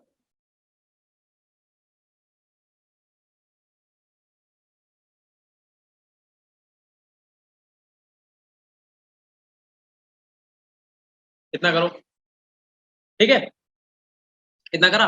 अब फिर हम कलर चेंज कर रहे हैं। अब क्या करो, इस वाले को इससे मिलाओ आप, ये आपका वैसे तो डायग्राम है, ठीक है, लेकिन हमने सोचा नहीं बनवाते, बट चलो बना लो आप। ठीक है, ऐसे, और इसे पीछे से ऐसे यहाँ पे, और फाइनल फिर इससे, इतना करो,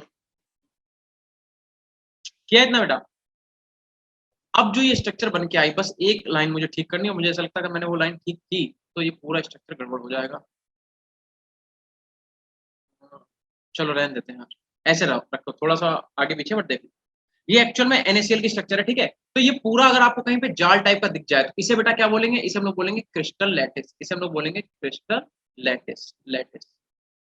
ठीक है, और कहीं पर अगर आपको सिर्फ और सिर्फ ये एक बॉक्स दिखता है, ठीक है, एक ये बॉक्स जिसकी रिपीटिंग पैटर्न से ये पूरा लैटिस बनाया गया है, ठीक है, जिसके रिपीटिंग पैटर्न से इस पूरे लैटिस को बनाया गया है, इसे हम लोग क्या बोलते हैं, इसे हम लोग बोलते हैं यूनिट, यूनिट सेल। जल्दी से बेटा साफ साफ बनाओ और नोट करो।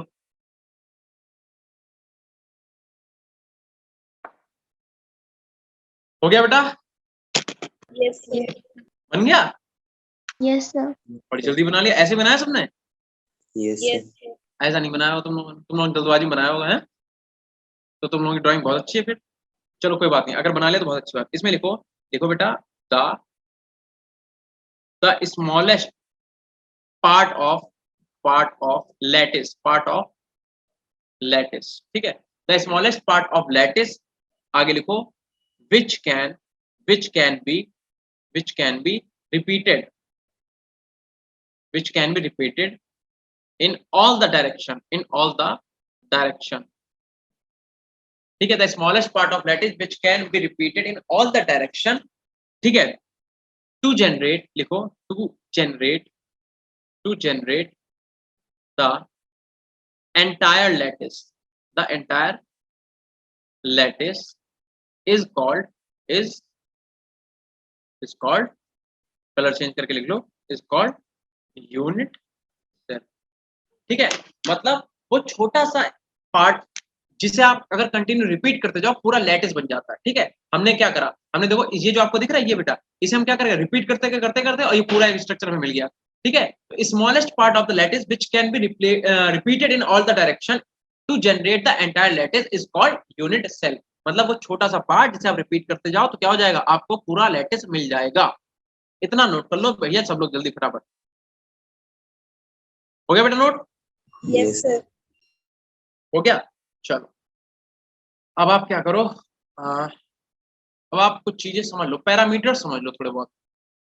ठीक है, हेडिंग डालो पैरामीटर ऑफ यूनिट सेल, आप हेडिंग डालो parameters of unit cell, parameters of unit cell, इसे ध्यान से समझना, जिससे पूछेंगे बताएं। ठीक है, पैरामीटर्स ऑफ यूनिट सेल। ठीक है, देखो अगर हम आपसे कह रहे हैं हमारे पास एक यूनिट सेल है, इसे थोड़ा सा अच्छे से बना लेते हैं सो दैट हम उस चीज को बहुत अच्छे से समझा पाए। ठीक है, और अपने पास एक यूनिट सेल है और मान लो ठीक से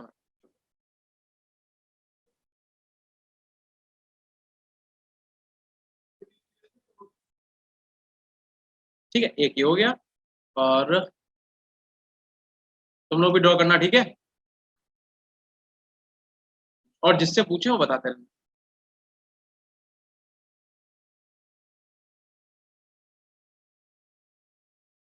ठीक है, हटाओ।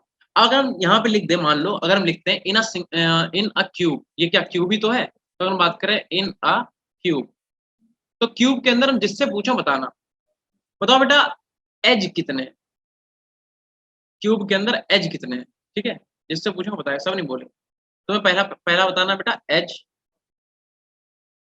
कितने हैं, दूसरा तुम्हें बताना कॉर्नर कितने हैं, दूसरा तुम्हें क्या बताना कॉर्नर जो है वो कितने हैं, ठीक है, एज कितने हैं, दूसरा बताओ कॉर्नर कितने हैं, तीसरा बताओ फेस कितने हैं। चलो, सब लोग आंसर नहीं देंगे, जिससे मैं पूछूंगा वही बोलेगा, ठीक है। या देखो, बताओ जिससे पूछूंगा बताएगा एज कितने हैं, कॉर्नर कितने हैं और फेसेस कितने हैं, ठीक है।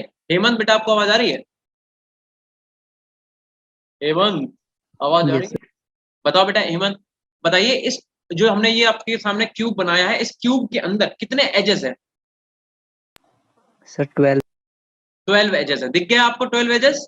देखो हेमंत को तो दिख गया, जिन बच्चों को नहीं दिखा वो इधर देखो, एजेस किसे बोल रहे हैं, ये जो देख रहे हो ये एक, ये दो, इसे एजेस बोल रहे हैं, 1 2 3 4, ऐसे नीचे वाले गिन लो, 5 6 7 8, साइड वाले गिन लो, 9 10 11 और एक 12, यानी कि एक सिंपल क्यूब के अंदर जो एजेस होती है वो कितनी होती है? 12। समझ में आया? एजेस किसे बोल रहे हैं? ये जो शार्प लाइन देख रहे हो इसी को तो एज बोल रहे हैं। शार्प लाइन दिखी नहीं दिखी? बताओ, ये जो शार्प लाइन आप देख रहे हो, ये वाली शार्प लाइन, ये वाली लाइन, ये वाली लाइन, ये वाली लाइन, इन्हीं को तो हम लोग एजेस बोल रहे हैं। अब बात करते हैं कॉर्नर की, बता दो बेटा। अब जिससे हम पूछे बोले, सब नहीं बोलेंगे, कौन बताएगा? ईशा आपको आवाज आ रही बेटा? काव्य आप बताइए बेटा, कॉर्नर कितने हैं एक क्यूब के अंदर, कॉर्नर कितने होते हैं? Sir, 8 corners. 8 कॉर्नर्स। देखो काव्य को दिख गया, जिसे नहीं दिखे वो इधर देख लो। ऐसा करते हैं, इससे हाईलाइटर से करते हैं, ठीक है। तो कौन कौन से कॉर्नर बेटा? देखो एक तो ये वाला हो गया, दूसरा ये वाला हो गया, तीसरा ये हो गया, चौथा ये हो गया, 5 6 7 और एक 8। समझ में आया? देखिए 8 कॉर्नर, तो इसका मतलब एक आपका जो क्यूब होता है उसके अंदर 8 कॉर्नर्स, ठीक है। अब बात करते हैं फेस की, ठीक है, जिससे पूछेंगे बताए, सब नहीं बोलेंगे, बता दो भैया। कोमल आपको आवाज आ रही है? कोमल, लवप्रीत तुम बेटा बोलते नहीं हो, पहले तो बहुत आंसर तुम देती थी, अब बोलते नहीं हो यार। हाँ, किससे पूछा हमने, बताओ बेटा। फेसेस कितने हैं? 6. तेज बोलो। 6। क्या होते हैं फेसेस? फेसेस का मतलब, जैसे मान लो ये मेरे पास डायरी है, ठीक है, ये डायरी है, वैसे तो ये कहीं पर से क्यूब नहीं लिख रही, मान लो, अपने लोग तो इमेजिन कर रहे हैं, मान लो अगर ये क्यूब होता, तो ये जो आपको दिख रहा है, ये एक ये फेस हो गया, एक ये फेस हो गया, दूसरा, तीसरा ये फेस हो गया, चौथा ये फेस हो गया, पांचवा ये फेस हो गया और छठा ये वाला फेस हो गया, ठीक है। तो एक क्यूब के अंदर फेसेस कितने होते हैं? 6, ठीक है। देखो ये इसे फेस बोलना है, अगर हमें आपको थोड़ा अच्छे से दिखाएं, ये जो दिख रहा है आपको ये वाला,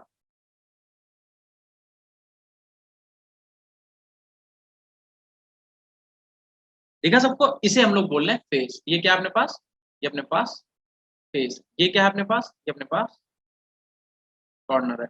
और जो ये है ये क्या है अपने पास? एज। कितने फेसेस होते हैं क्यूब के अंदर? 6। इतना जल्दी जल्दी साफ साफ सब लोग बेटा नोट कर लो, बहुत अच्छे से, प्यार से एकदम, कोई लड़ाई दंगा नहीं, ठीक है। इतना नोट करिए जल्दी से।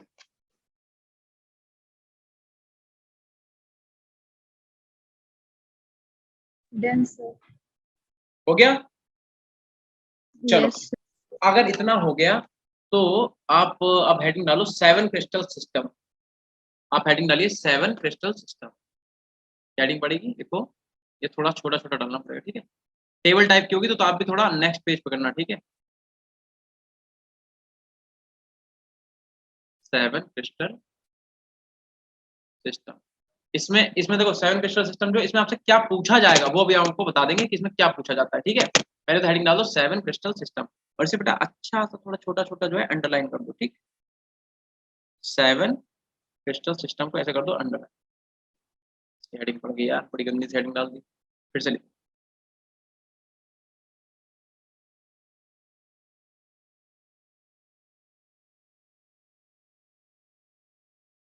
7 क्रिस्टल सिस्टम।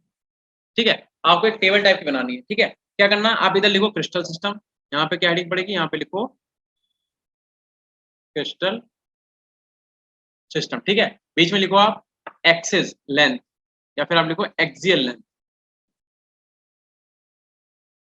ठीक है, एक्सियल लेंथ, जल्दी बनाना, बढ़िया बढ़िया। यहाँ से बेटा डायरेक्ट क्वेश्चन पूछा जाएगा। ठीक है, और आपको यहाँ पे क्या लिखना है, यहाँ पे आपको लिखना है एक्सियल एंगल, एक्सियल एंगल। ठीक है, क्रिस्टल सिस्टम, एक्सियल लेंथ और एक्सियल एंगल। ठीक है, और इसे आप अंडरलाइन कर लो। ठीक है, और यहाँ पे नंबर डाल देंगे। ठीक है, कितने टाइप के होते हैं, 1 2 3 4 5 6 और 1 7।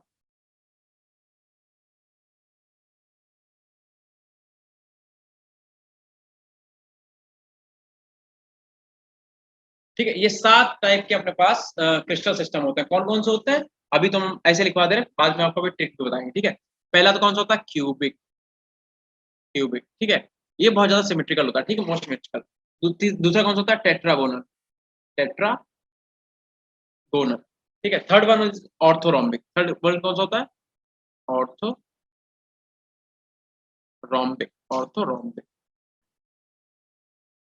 और ऑर्थोरोम्बिक। पता है फोर्थ क्या होता है, किसी को पता है, फोर्थ होता है पता है, हेक्सागोनल। Fourth is hexagonal. फिर रोम्बोहेड्रल, रोम्बोहेड्रल। देन उसके बाद क्या आता है, मोनोक्लिनिक। उसके बाद आता है मोनोक्लिनिक। फिर आता है अपने पास ट्राइक्लिनिक। ठीक है, मोनोक्लिनिक और एंड देन ट्राइक्लिनिक। ठीक है, सही से लिख लेना थोड़ा, मोनोक्लिनिक एंड ट्राइक्लिनिक।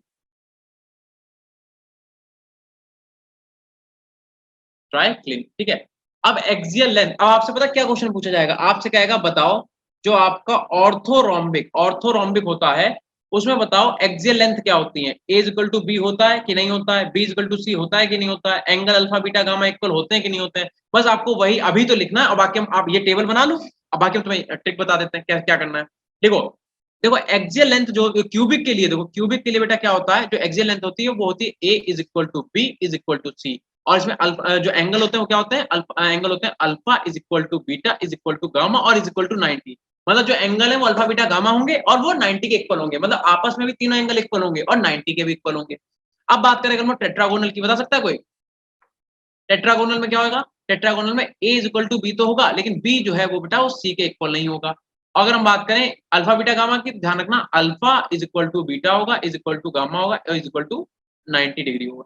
ठीक है, ऐसे अगर हम बात करें ऑर्थोरोम्बिक की, ठीक है, तो ऑर्थोरोम्बिक ध्यान रखना ए जो है वो बी के इक्वल नहीं होगा, बी जो है वो सी के इक्वल नहीं होगा। ठीक है, लेकिन जो इनके एंगल होंगे वो तीनों इक्वल होंगे, अल्फा जो है वो बीटा के इक्वल होगा, बीटा गामा के इक्वल होगा और 90 के इक्वल भी होगा। ठीक है, ऐसे ही अगर हम बात करें हेक्सागोनल की, तो ध्यान रखना हेक्सागोनल में बेटा ए इज इक्वल टू बी तो होता है लेकिन बी जो है वो सी के इक्वल नहीं होता है। ठीक है, और एंगल बता सकता है हेक्सागोनल में क्या होगा, हेक्सागोनल में angle alpha is equal to beta is equal to 90 degree होता है और गामा इसमें होता है 120 डिग्री। ठीक है, इनकी स्ट्रक्चर एक एक बना के नहीं देखनी, बस याद ही करना है, जहां से क्वेश्चन आएगा वही पूछेंगे, कोई भी एक्स्ट्रा चीज अपने नहीं पढ़नी। ठीक है, अब उसके बाद कौन सा आता है, रोम्बोहेड्रल। रोम्बोहेड्रल में बेटा ध्यान रखना A is equal to B होता है, B is equal to C होता है। ठीक है, रोम्बोहेड्रल के लिए A is equal to B, B is equal to C, लेकिन ध्यान रखना यहाँ पे alpha is equal to beta is equal to gamma नहीं होगा। ठीक है, अल्फा बीटा आपस में इक्वल होंगे, गामा इक्वल नहीं होगा। ठीक है, चलो फिर आता है मोनोक्लिनिक। मोनोक्लिनिक बता सकता कोई, मोनोक्लिनिक में बेटा ध्यान रखना ना ए को एक्सेस इक्वल होंगी, ठीक है, और ना ही इसमें एंगल इक्वल होंगे। Alpha is equal to gamma जो होगा वो 90 होगा और जो बीटा आपका होगा वो 90 नहीं होगा। ठीक है, हाँ, लास्ट बच्चा इसे देख लो, इसमें भी ए इज इक्वल टू बी नहीं होगा, B is equal to C. ठीक है, ए बी के इक्वल नहीं, बी सी के इक्वल है। ठीक है, और जो एंगल है वो अल्फा लिख लो, बीटा लिख लो और गामा लिख लो, ये तीनों ना तो आपस में इक्वल होंगे ना ही ये 90 डिग्री में। इतना लिखो जल्दी से, ना ही क्या होंगे, तीनों आपस में इक्वल होंगे और ना ही तीनों 90 डिग्री के होंगे। लिखा सबने इतना, बहुत प्यार से बढ़िया बढ़िया साफ साफ नोट कर लो जल्दी से।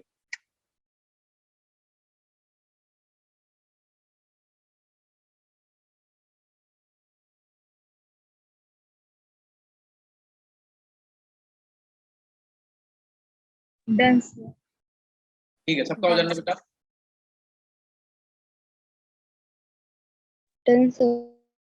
Done, sir. देखो बेटा ये बहुत इंपॉर्टेंट, ये यहाँ पे बेटा लिख लेना, ठीक है, यहाँ पे लिख लेना, ये 100% इसमें से क्वेश्चन जरूर पूछा जाएगा, ठीक है। कि बताओ हेक्सागोनल है, हेक्सागोनल के लिए एबीसी इक्वल होता है कि नहीं होता है, अल्फा बीटा गामा अगर इक्वल होते हैं तो कितने एंगल के होते हैं, गामा कितना होता है, याद कर लेना, इनमें से जरूर पूछा जाएगा, ठीक है, जरूर मतलब जरूर, ठीक है। Yes, sir. Yes, sir. इतना नोट कर लिया सबने। अब देखो ये तो ऐसे तो याद कर नहीं पाओगे, तो इसकी एक ट्रिक बनाइए, ठीक है, और ट्रिक उन्हीं की है जो पूछे जाते हैं, सबकी ट्रिक नहीं है अपने पास, ठीक है। देखो तुम्हें क्या करना है, तुम्हें एक फॉर्मूला लिखना है, क्या,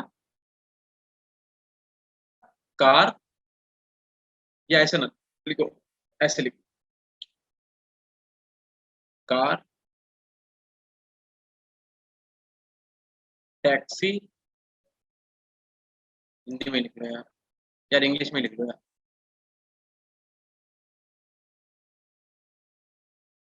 क्या कर रहे हैं यार, कार ऐसे लिख लो, कार, ठीक है, टैक्सी और मोटर, कार टैक्सी और मोटर,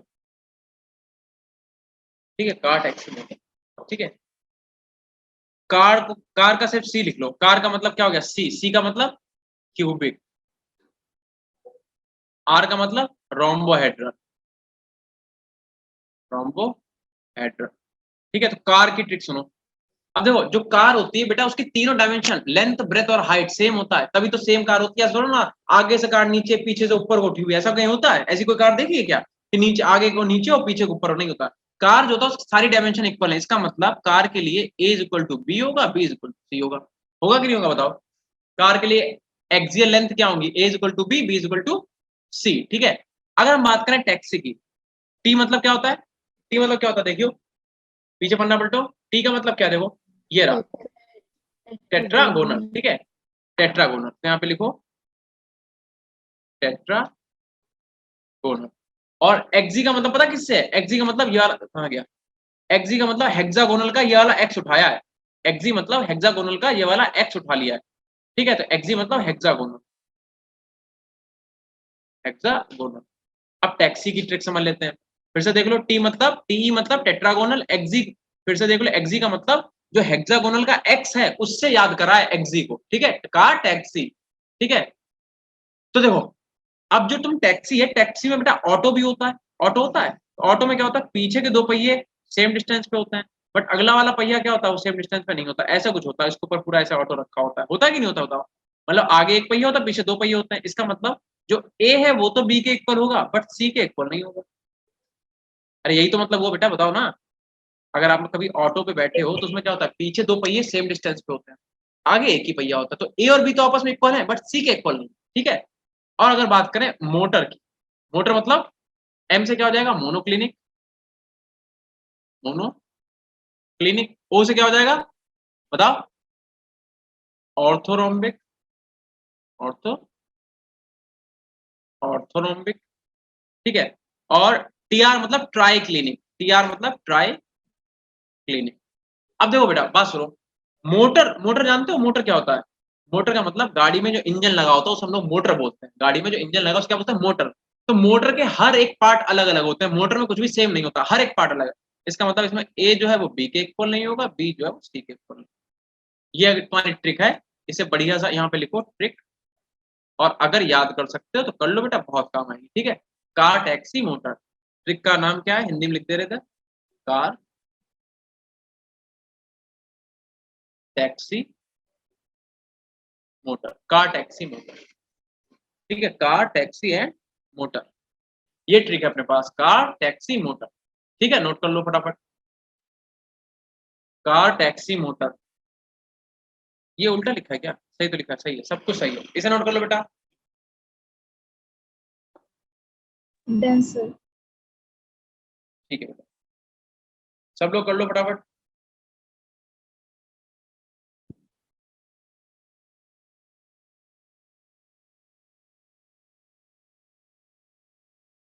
Done, sir. ठीक है, चलो, एंगल्स ज्यादा पूछता नहीं, बट अगर पूछेगा भी तो तुम्हें कुछ तो याद ही करना पड़ेगा, ठीक है। अभी लिख लो, बाकी अगर एंगल की मेरे पास कोई ट्रिक हमें याद आ गई तो हम लिखवा देंगे, ठीक है। एक्सियल लेंथ ज्यादातर पूछता है, तो एक्सियल लेंथ की हमने तुम्हें ट्रिक बता दी, बाकी जो है तुम्हें उसकी भी हम बता देंगे अगर हमें ध्यान आई, अभी तो मुझे नहीं ध्यान आ रही फिलहाल। ये क्या हो गया, पैरामीटर हो गया, और क्या इससे पीछे पड़ा, क्रिस्टल लैटिस पड़ा, ठीक है। अब हेडिंग डालो नंबर ऑफ, देखो यहाँ पे नंबर ऑफ एटम लिखो, number of atom, number of atom in different crystal lattice.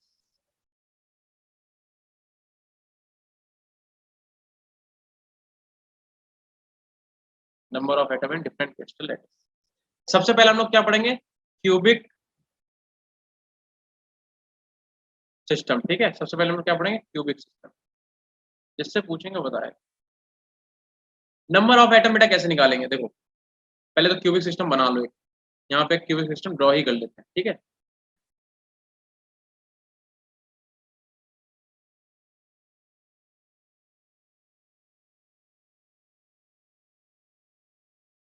थोड़ा 3 डायमेंशनली आपको सोचना पड़ेगा। देखो अगर हम यहाँ पे बेटा एक एटम ऐसे रख दें, ठीक है, बैक करो, अगर यहाँ पे एक एटम रख दें, तो एक बात बताओ, एक एटम जब रखोगे तो इस एक इधर भी तो है, एक यहाँ पे भी तो ऐसे ही एक लैटिस होगा, मतलब जो तुम्हारी यूनिट सेल एक इधर भी होगी, एक ऐसे यूनिट सेल पीछे भी होगी, एक यूनिट सेल एक ऐसे यहाँ पे होगी। 4 यूनिट सेल पे ये एक एटम टच करेगा कि नहीं करेगा बताओ, एक एटम कितने यूनिट सेल को टच कर रहा है, 4 को कर रहा है, बोलो ना।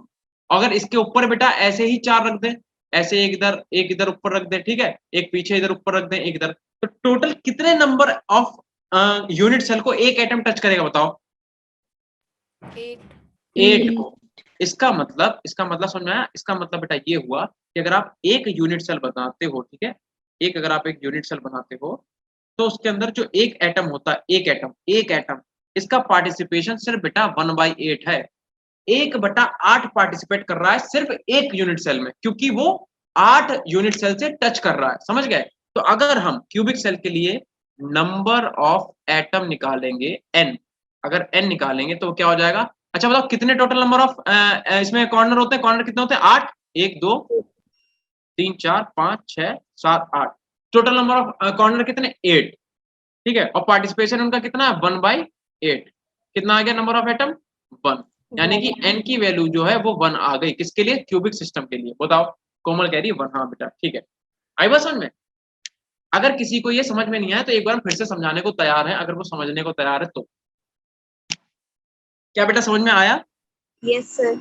देखो सिंपल सी बात है, हमने ये बोला, इतनी सी बात हमने की, हमने कहा बेटा मान लो अगर आपके पास एक क्यूब है, ठीक है, हम कह रहे हैं ये क्यूब है, क्यूबाइड हो गया, मान लो क्यूब है, यहाँ पे एक एटम रखा है, तो अगर हम एक क्यूब ऐसे यहाँ पे रखते हैं, ठीक है, तो ये क्या करेगा, ये इसे भी तो टच करेगा, ऐसे अगर हम एक पीछे रखते हैं ऐसे इधर, उसे भी टच करेगा, अगर इसके ऊपर एक रख दें ऐसे आगे यहाँ पे ऐसे के लिए, ठीक है, एक इधर रख दें, एक इसके पीछे रख दें, एक यहाँ पे, तो अगर 4 नीचे एटम को टच कर रहा है, एक एटम की बात करें, 4 ही ऊपर भी तो यूनिट सेल को टच करेगा कि नहीं करेगा बताओ, 4 नीचे यूनिट सेल को टच करेगा और 4 ऊपर यूनिट सेल को टच करेगा।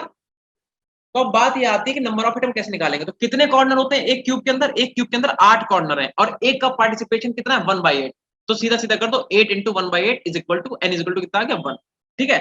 दूसरी हेडिंग पड़ जाएगी कौन सी बेटा, फेस सेंटर क्यूबिक सिस्टम, ठीक है, या लिख लो फेस सेंटर, हाँ ये लिख लो फेस सेंटर क्यूबिक सेल, ठीक है। फेस सेंटर का मतलब क्या, पहले तो ये समझ लो, फेस सेंटर का मतलब ये है कि अगर हम क्या करें, एक क्यूब बनाएं, एक हमने क्या करा, क्यूब बनाया, ठीक है, और अगर बेटा ये क्यूब बना है तो तुम सबको पता है कि इसके हर एक कॉर्नर पे एक एटम बेटा बैठा होगा, एक यहाँ बैठा होगा, एक इधर बैठा होगा, एक इधर बैठा होगा, एक यहाँ पे, एक यहाँ पे, एक यहाँ पे, और एक, ये बात तुम सबको पता है, ठीक है। अब अगर हम तुमसे बोले कि देखो फेस सेंटर का मतलब क्या है, कि इसके जितने फेसेस हैं उनपे भी एक एक एटम है, ठीक है, उनपे भी क्या एक एक एटम टंगा हुआ है, यानी कि पीछे वाले फेस पे एक एटम है, आगे वाले फेस पे एक एटम है, एक ऊपर वाले फेस पे, एक नीचे वाले फेस पे, एक इधर वाले फेस पे और एक इधर वाले फेस पे, ठीक है। इतनी बात समझ में आई अभी, लेकिन बात समझ में तुम्हें आई, देखो अब एक चीज जरा रफली समझो, अगर इस वाले को तुम देखो, सिर्फ इस वाले फेस को, तो इस वाले फेस में ये वाला जो एटम है अगर हम इसे यहाँ पे एक और मान लो एक क्यूब और बना देते हैं, एक और क्यूब बना देते हैं, तो बताओ ये वाला जो एटम है वो कितने क्यूब को टच करेगा बेटा? क्या इसके पीछे वाले क्यूब को ये वाला एटम टच करेगा? ये वाला एटम इसके पीछे वाले को क्यों करेगा? ना इधर वाले को करेगा, ना इधर वाले को भी नहीं करेगा, इधर वाले को भी ना, ऊपर वाले को करेगा, ना इसके ऊपर वाले को करेगा। ये सिर्फ एक ही दूसरे मतलब दूसरा जो इसका पड़ोसी होगा सिर्फ उसी को टच करेगा। बताओ करेगा या नहीं करेगा? बताओ। यस यस करेगा ना, समझे? जैसे मान लो कह रहे ये फेस है, इसका ये फेस है, इसके फेस पे कोई आइटम लगाओगे तो अगर इसके फेस पे तुमने कोई आइटम लगाया, ठीक है, मान लो इसके फेस पे तुमने यहाँ पे इसके फेस पे कोई आइटम लगाया, तो ये वाला आइटम सिर्फ इसके ही फेस से तो टच करेगा। इस वाले आइटम का इसके इससे क्या मतलब, या पीछे वाले से क्या मतलब, आई बात समझ में? ठीक है, तो इसका मतलब जो तुम्हारा फेस सेंटर्ड है, फेस सेंटर वो सिर्फ और सिर्फ 2 ही यूनिट सेल को टच करेगा।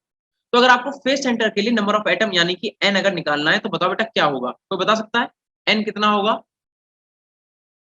किसी को पता है कि n की वैल्यू कितनी होगी? देखो पहली बात तो 8 कॉर्नर है, ये देखो 8 कॉर्नर है और 8 कॉर्नर पे एक एक एटम है, तो 8 इंटू 1/8 तो हो ही गया 4।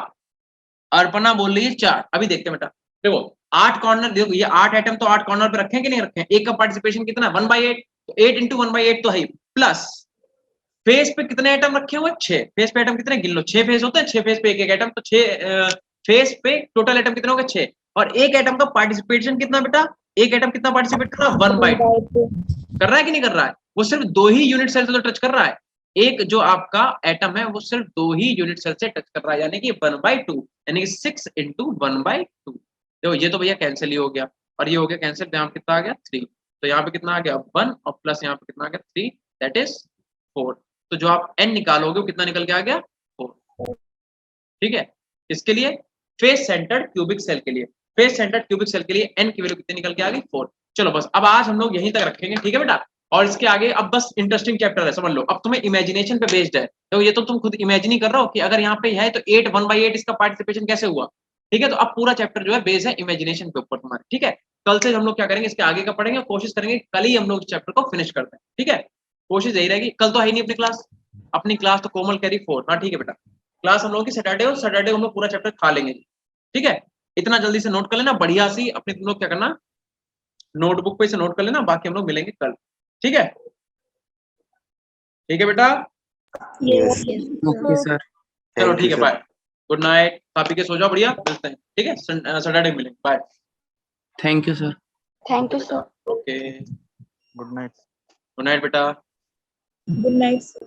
गुड नाइट, चलो ठीक है, बाय।